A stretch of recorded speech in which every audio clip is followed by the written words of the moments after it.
So, Brett, jeez, Sir. You just like threw the phone, man. Yeah, I don't give a care. So really quick before we start this episode, there's something we talked about last episode that I needed to clear up. I mentioned Bill Van Loo, and I mentioned Beetle Blocks. I think I texted you about this. Yeah. We talked about it a little bit. Yep, I sent him an email after we recorded that show to let him know that we gave him a shout out on the show, and he responded to me. I'm going to go ahead and read a section of it so that his viewpoints can be shown. Yeah. Not just from my translation of it. He responded, basically, blah, blah, blah, paraphrasing here. He shares our enthusiasm for the possibilities that Beetle Blocks opens up. But he did want, and he thanked us for talking about him on the show. Even though we don't have very many listeners and watchers, it's still nice to have that exposure. Yeah. But he did say, and this is a direct quote, "One important correction, though.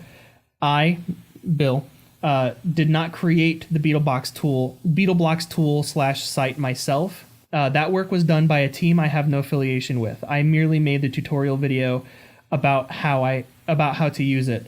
And then skipping a little bit, he said Beetle Blocks is a project by Eric Rosenbaum, Dukes. I'm assuming that's pronounced Dukes. Oh geez, I'm totally gonna screw up this name. Dukes or Ducks Kozhitz and Bernat Ramagosa. I don't know, but I'll put those names in the description. Oh, and then the software development was done by Jens Monig. I'm totally messing up those names, but can you just like put them on the screen? Yeah, I'll put them on the screen. My point is, Bill still deserves a shout out because his YouTube channel and the things that he makes are really, really cool. But the shout out we gave him was kind of misappropriated, I guess.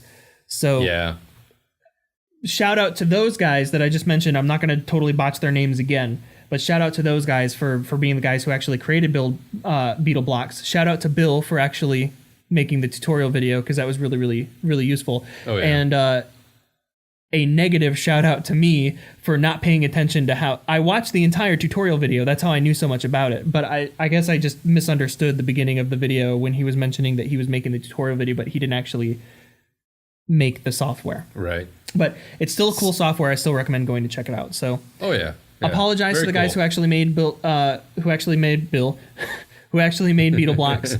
And apologies who made Bill. Yeah. Bill's a robot. Anyways, so let's just go ahead and get on with the show then. Sounds good. All right, sounds good.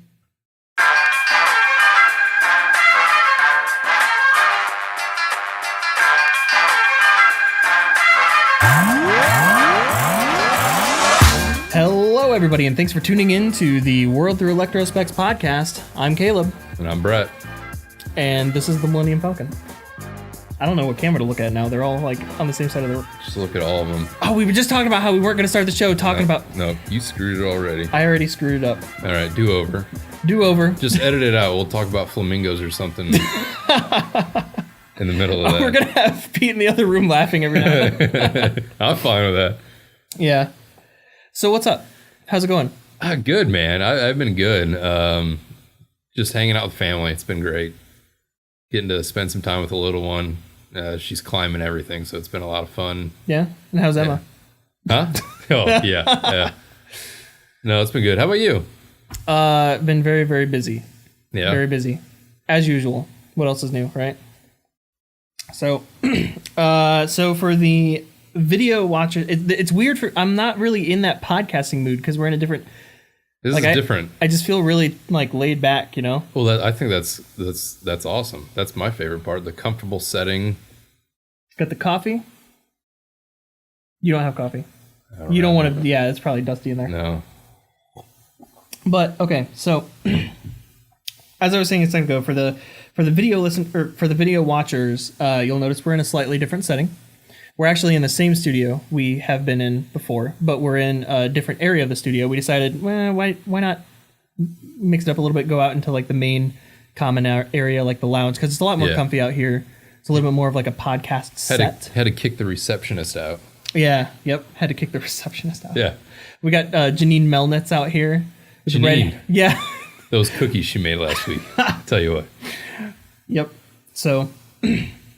But no, we just thought we'd try something a little bit different. I'm liking this though. Yeah. I'm liking it. Yeah. Pretty good. Yep. I feel so weird. I feel like we're not in that podcasting. I think that's kind of the point you want to reach for, though. I guess so, yeah. Kind of, well, let's just have a conversation and not hitting, there's no bullet point topics that we got to try to smash through. Well, and we can just sit here and talk because my wife was just telling me beforehand, she goes, I understand you need to leave a little bit early to get to the podcast because when you and Caleb get to talking, you'll talk for 3 hours on what should be a 15-minute subject. Well, we try not to do that. We did that last episode, was way too long, but... Well, honestly, we were sitting there for like 3 hours just talking. Could have hit record and just pulled out. Well, there was like an hour and a half to 2 hour gap between the last the second session of the last section of the main podcast, and when that stopped, there was like an hour and a half to 2 hours before we actually recorded the post show for the Patreon supporters. So like, there was a huge time difference. We didn't know what we were doing. I like that. Oh, I don't know how we're going to do that new game. We can do it. We can do it. Yeah, we'll figure it out. I'm like that weird podcast guy with the laptop. We'll figure that out after this. Okay, so what do you want to talk about?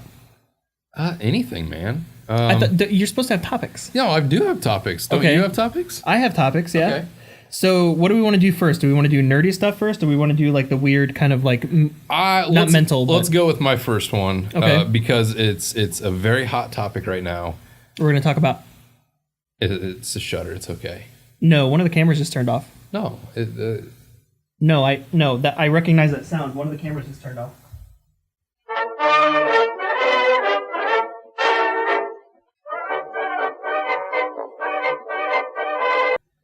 Sorry for that, folks. There were some technical difficulties. One of the camera SD cards was actually full, so we wiped it and we are back on track. So yeah, I'll throw some fun graphics in there for input. We'll fix it in post, as it said. What are you looking at me I'm like not that with for? The lingo. I don't know the lingo. Oh, okay. It's a George Lucas thing, fixing it in post. So he did everything. So what were we talking about before the camera cut out? We were jumping into the topics, and I was kind of explaining the topic idea. Excuse me, don't mansplain to me, please. Oh. My apologies. I like how you crossed your legs and tucked your hands in your crotch. Tail between the legs. No, I was just explaining my topic idea because it's so relevant in today specifically. I kind of grabbed it because it had a lot. My in-laws were talking about the whole President Trump tweeting about the NFL players kneeling. Did you hear about this? I didn't hear about it. I don't keep up with that stuff. Well, he put out this big comment. I think was it yesterday? I don't remember. It was either yesterday or this morning about how NFL players need to be fired for not standing during the national anthem. Okay. And there's a big revolt. Some players are like, yeah, that's awesome. Let's do that. Then others are just like, putting it to the man, screw you. This is a cultural difference. I have my right to kneel and I have my right to stand if I want. And everyone has their own opinion about it. And of course up here, and I think kind of our environment where we live at, a lot of people are, oh, that's just wrong. Those guys need to be fired. They need to be thrown out, cut their pay, do whatever. That's just people's opinions.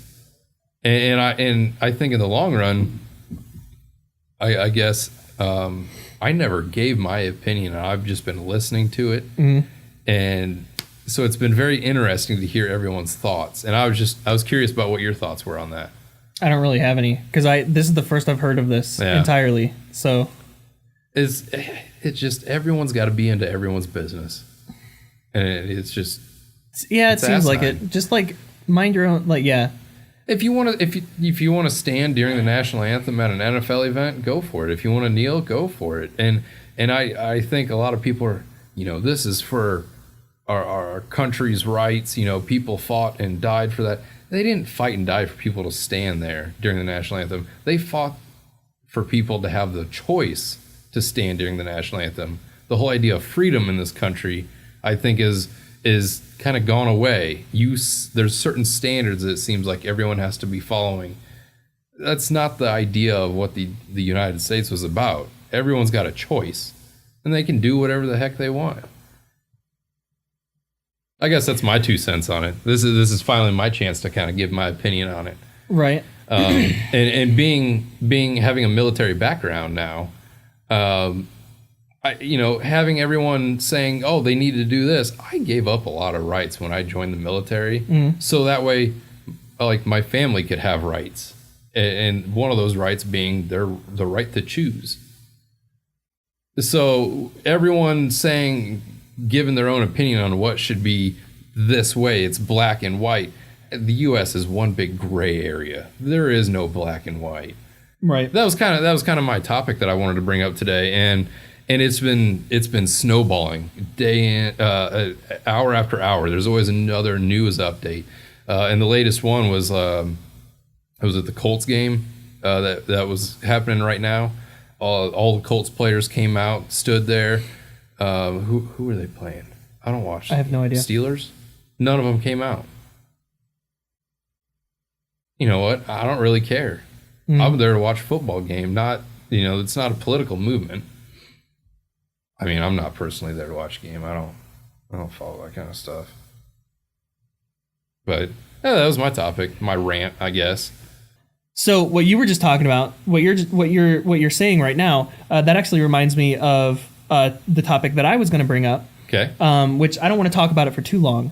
But so I was listening to a different podcast the other day, and somebody said something, and they did the thing that I always do, that Pete and I were talking about when we were in Boston. We were sitting down eating dinner, and we were having a long discussion about professionalism and people taking you seriously and how you should present yourself. Excuse me. Coffee. And this person on this podcast, they did the thing that I always do, where I preface what I'm about to say with, now, I might not know, I don't know everything, and I probably don't know what I'm talking about here, but, comma, ... whatever, semicolon, whatever, Right, yeah. But here's how I feel about this situation. And Pete was talking to me about this, and actually some old guy who was sitting next to us also chimed in for whatever reason. He owned businesses, so he also chimed in on this. It's this idea of being confident with what you're about to say. Don't say, I may not know what I'm talking about, but ... Just say what you're going to say. So that was brought up in this podcast that I was listening to, and another person on the show was like, no, don't say that. Be confident, just like, even if you're wrong, just let it out. Even if you're wrong, just like stay in your ground. Yeah. So my question to you is, and I was hoping Pete would be on the show too, but he's hiding in his room. My question to you is, where would you draw the line between being confident and becoming ignorant? So like, at what point are you saying, even if you're wrong, you're standing your ground, but then at what point does that turn into you're just being an idiot? I honestly, I've got that problem where I get too big-headed on ideas or topics, and then it's like, no, I know what's going on. I know the information for this, and I know that I'm wrong. And I think the line is drawn when you can finally kind of put yourself down with it. Just be truthful. Be like, you know what? I was wrong. I'm going to take a step back. Let's learn together what the real answer is, so we can both finish this through. Right. Because there are 2 or sometimes 3 or 12 sides to every story. Oh yeah, exactly. The problem is the victor is always the one that tells it. Yeah.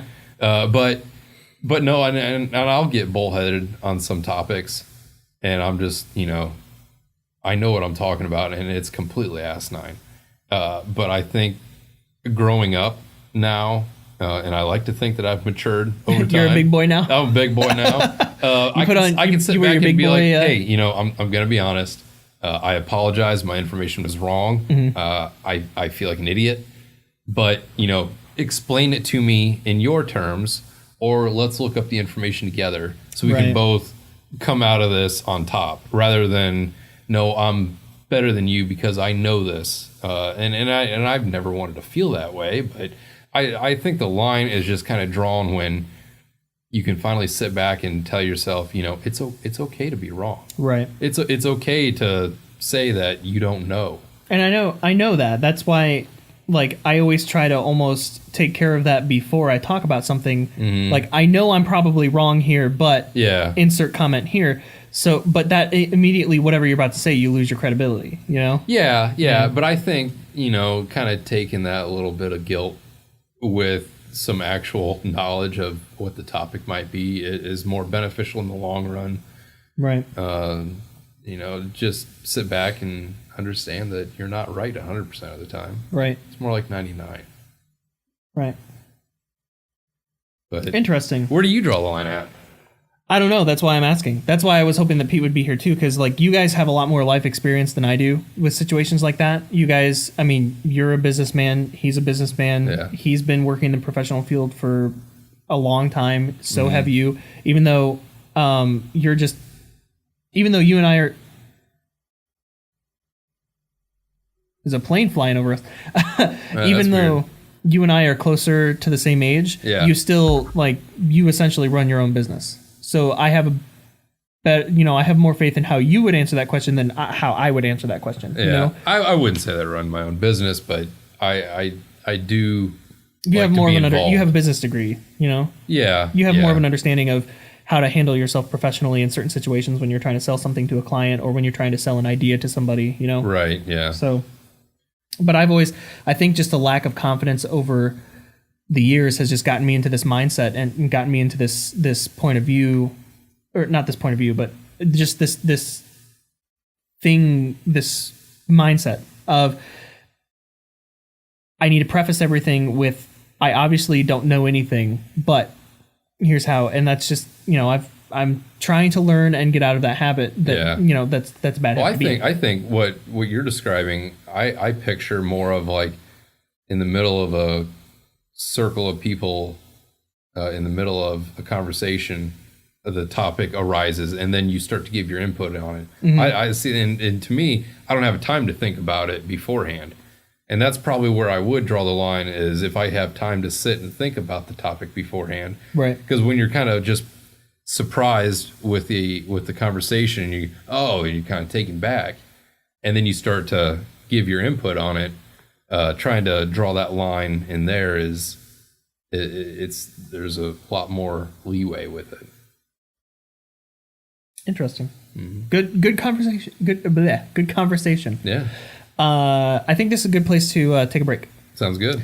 We're going to take a quick break. When we come back, we will actually talk about some somewhat nerdy topics. Let's do that. Yeah, I like that. We need to get back into our element. Yeah, start bringing it back. Yep. All right. Dateline. Today, the world through Electrospecs Studio. The brave men and women in the recording studio continue to record episodes of the world through Electrospecs diligently, working tirelessly to bring listeners of the World Wide Web content that tickles their eardrums like the beard of Uncle Sam himself. Support the podcast. Donate on Patreon. For as little as $4 a month, you can do your duty to support the World Through Electrospecs podcast and all of Caleb's other content. Reward for support include exclusive content, live streams, and even getting credited on every video release during the time period of your support. Yes, even you, Billy. Wowzers! Visit patreon.com/Caleb Ferris today to show your patriotism for the World Through Electrospecs podcast.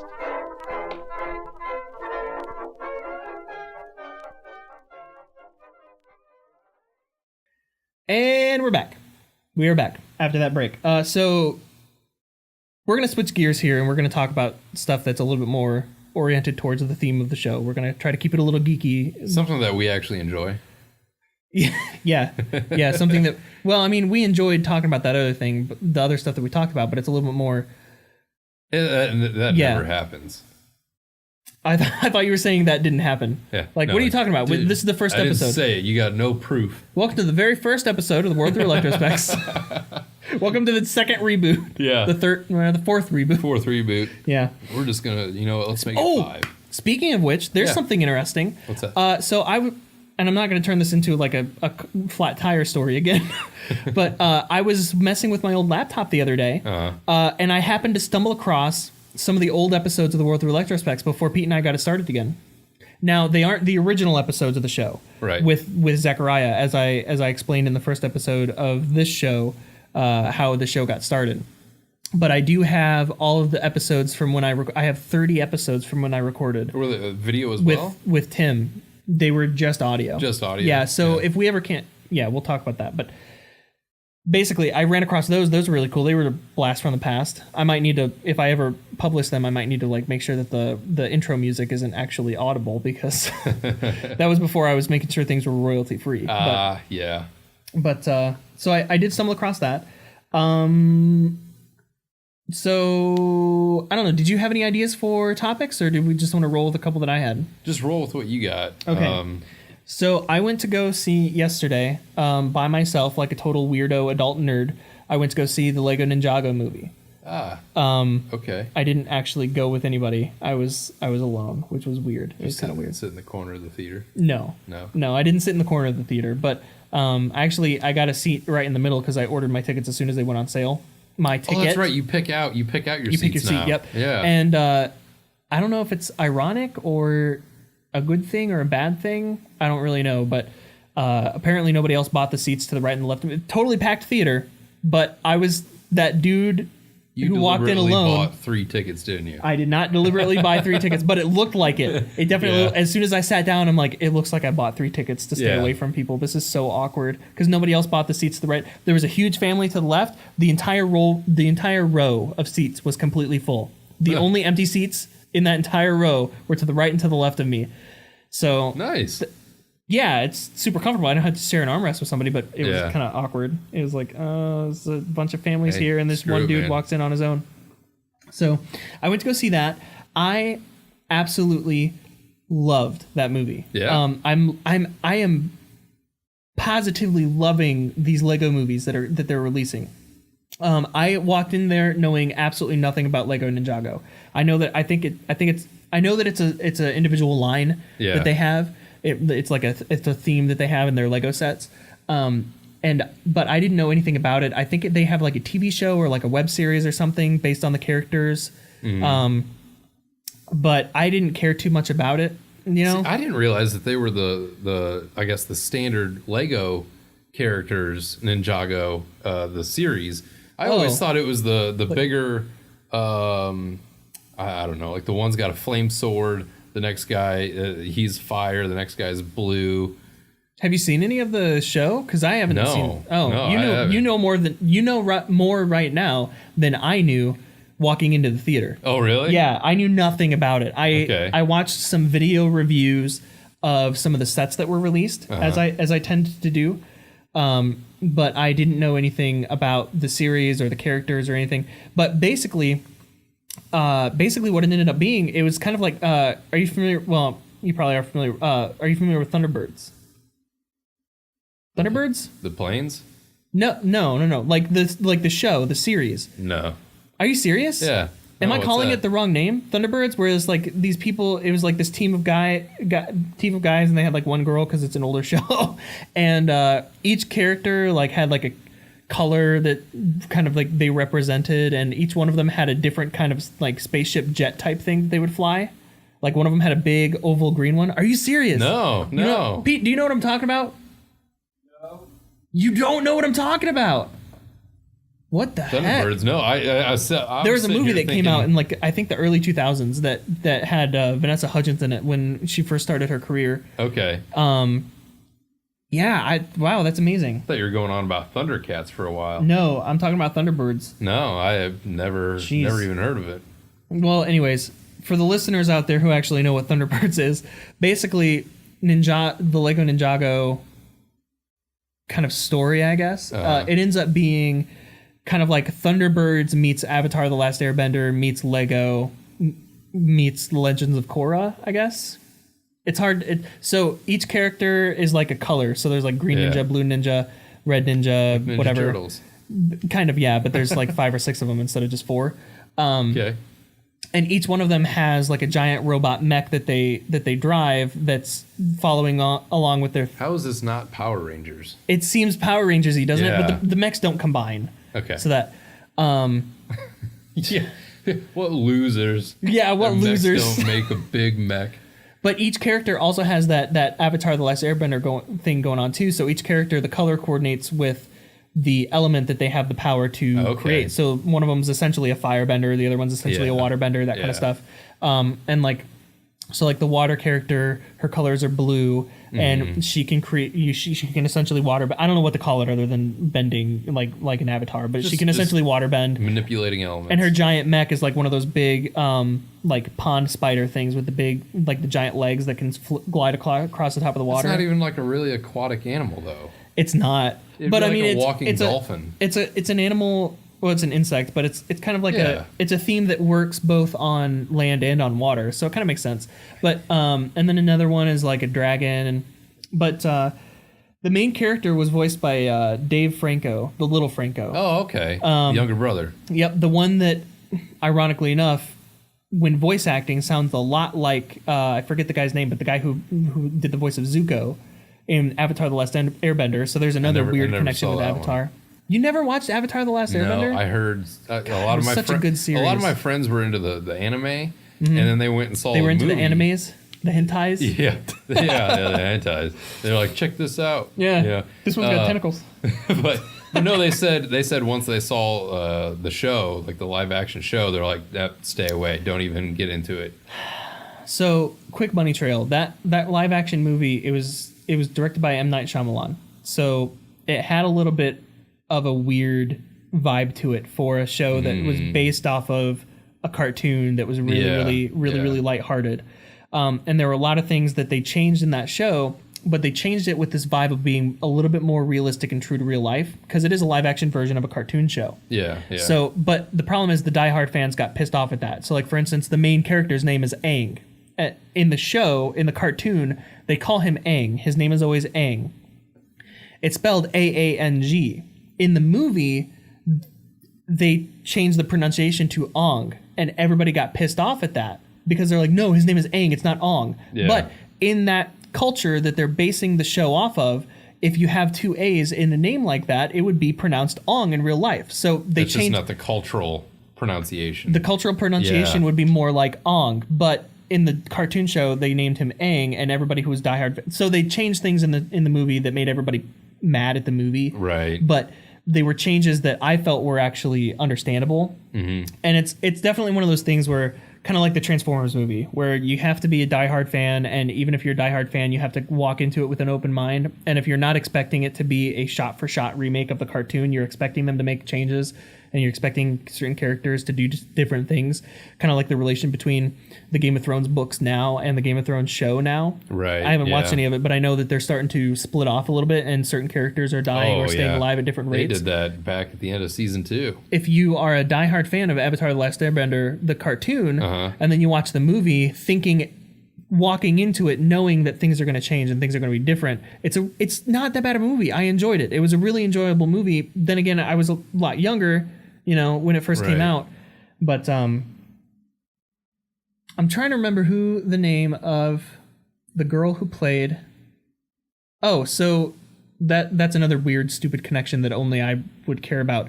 The girl who played Katara, who is the main female lead in the show and in the movie, that was kind of a little bit of the beginning of her career, and she went on to play the main female lead in Transformers 4 as well. And when I was watching Transformers 4, I'm like, she is so familiar, but I don't know from where, because I'm used to seeing, I remembered seeing her multiple years ago when she was 12 years old, and then now I'm seeing her in her 20s in this other show. So that was pretty cool. But anyways, so this Lego Ninjago thing, it's a lot like Avatar: The Last Airbender, where you have the characters have that ability to do so. But I love it. Now, I don't know if you know this or not, but the Lego movies are not actual stop motion.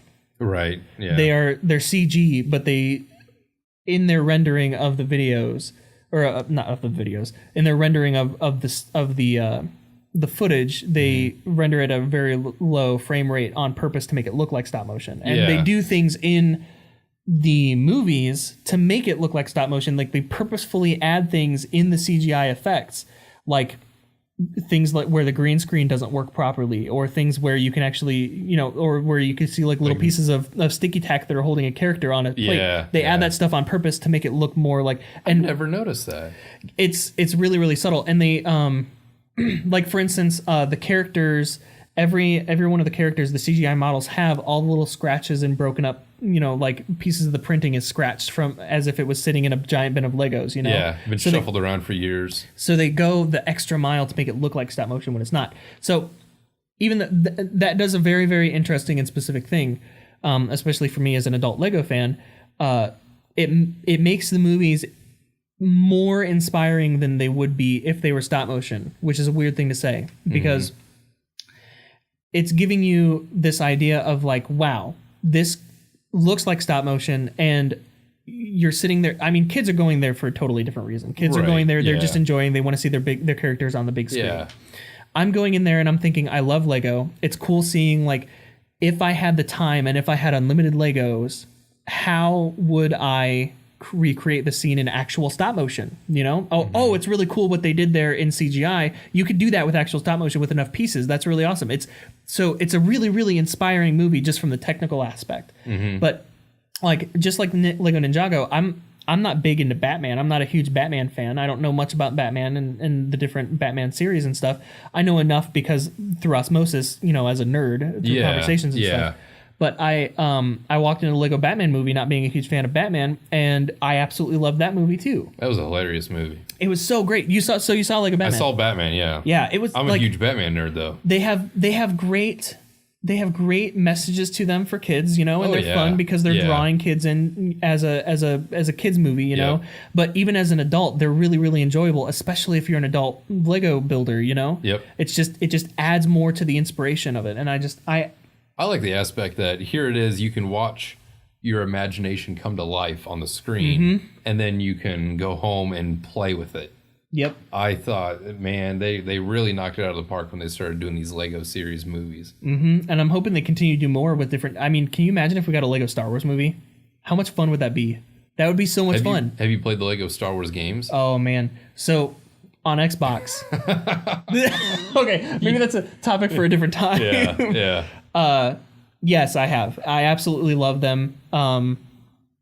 Those were fun. Yeah, they were so much fun.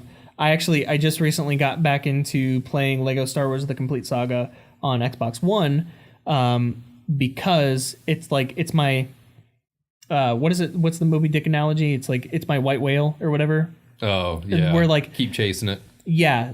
I know I'm a completionist. So if a game gives me a percentage of completion of the game, I'm done. It's game over. I'm done. I have to finish. I have to get 100 on that progress bar in the game. If they don't give me that, then I might try to get most of the achievements, but my 100% is just finishing the story. But if they give me like all unlockables, all character skins, all weapons, all whatever is 100% finishing the game, I'm not playing another game until that's 100%. As long as it's not behind a paywall. EA. Right. Yeah, EA. We're talking to you. But when I was a kid, the Lego Star Wars: The Complete Saga was the game that I got the closest to 100% on. It was the game that I got 98.9% completion on Lego Star Wars: The Complete Saga, and I only had it for 360, and then I sold all my 360 stuff. So when it came out on Xbox One for free for Xbox Live Gold, I started it up again, and were you able to pull your data from the cloud?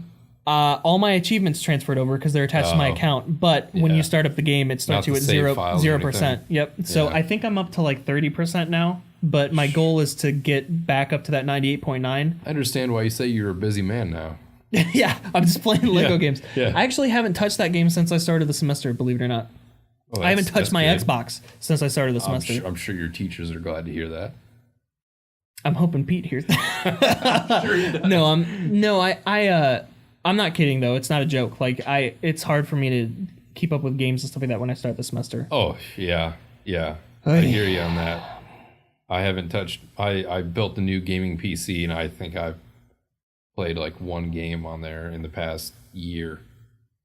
I recently got back into No Man's Sky since they released the new update. I But haven't played it. The new update, I haven't played it. we should talk about that next episode. Okay. So I've got that long Gaming list episode. of topics to talk about, Yeah. and we've only talked about one. Yeah. And I just added Doing another great. one. Doing so great. we've What- got plenty of content for future episodes. What's our next topic? Let's jump into something else. We're out of time. Okay.